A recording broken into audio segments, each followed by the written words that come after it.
When you spend time with extended family, there can be expectations that you'll behave or act in a certain way. It's easy to fall back into old patterns of interaction. But if you've grown in your faith, that may not be who you are anymore.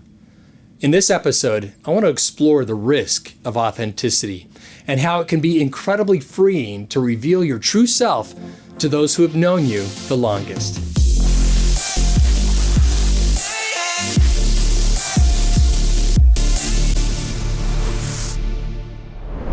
Hi, it's Larry Witzel with another ministry insight from SermonView. Hey, some of the topics that we'll be covering in the next few months include church social media, innovation, leadership. So be sure to subscribe so you don't miss an episode. I remember one Christmas when my new bride and I spent Christmas week with my extended family. We stayed with my parents, and all my siblings and their families were there. Now, I grew up in a Christian family, and we often had evening worship together, but I had been on a personal spiritual journey that took me deeper into a life of prayer, beyond the depths of prayer that we had shared for evening worship when I was a kid. Well, on this trip, I felt God convicting me to pray with my mom and dad. And I'm like, no way, that's too personal. That's too much authenticity. It's too risky. Emotionally, I felt the same thing would happen to me as it happened to Jesus. In Luke 4, the story is told that as his ministry exploded, he visited the synagogue in Nazareth, his boyhood home. He had grown to become a different person, and that morning he read from the prophet Isaiah as he had in other synagogues. He was being authentic to whom he had become. And at first it went well. Verse 22 says, "Everyone spoke well of him and was amazed by the gracious words that came from his lips." "How can this be?" they asked. "Isn't this Joseph's son?" But as Jesus continued to speak, the people turned on him. Verse 29 says, "Jumping up, they mobbed him and forced him to the edge of the hill on which the town was built. They intended to push him over the cliff, and he had to leave town." Well, I feared a similar reaction in my home, and I told God that I would prefer not to get thrown off an emotional cliff. I didn't know what my parents would think, but I imagined some worst-case scenarios that would make it pretty uncomfortable to finish the holiday trip in that house.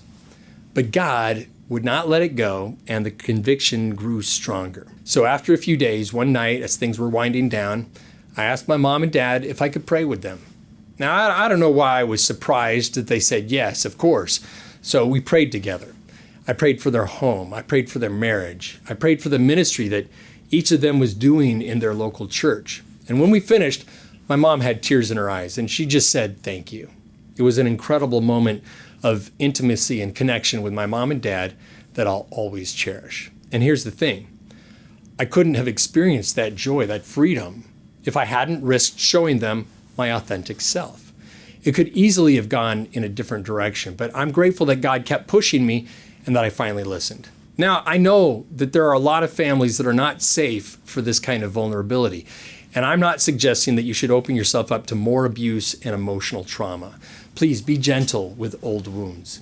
In my case, I felt the conviction of God, and I pursued it with radical obedience. But if God's not asking you to do this, don't force it. Still, if you'll be spending time with your extended family this holiday season, I do want you to consider sharing your authentic self with them. It's easy to fall into old patterns of behavior with those who've known us the longest, but that's not who you are anymore. You've changed. You've grown. You've earned some wisdom through maybe some hard-fought battles that have left you with scars. So if God is asking you to take the risk, please do it. Put yourself out there and bless your family with your true self. Pastor, thank you for the way you put yourself out there to your congregation every single week. You know more than anyone else the risks that come from being your authentic self as you open yourself up to criticism. Well, stay with it. And as you continue to grow, God will be able to use you in ever more powerful ways to bless your church and the community that you serve. I love you guys. I'm cheering for you. We'll see you next time.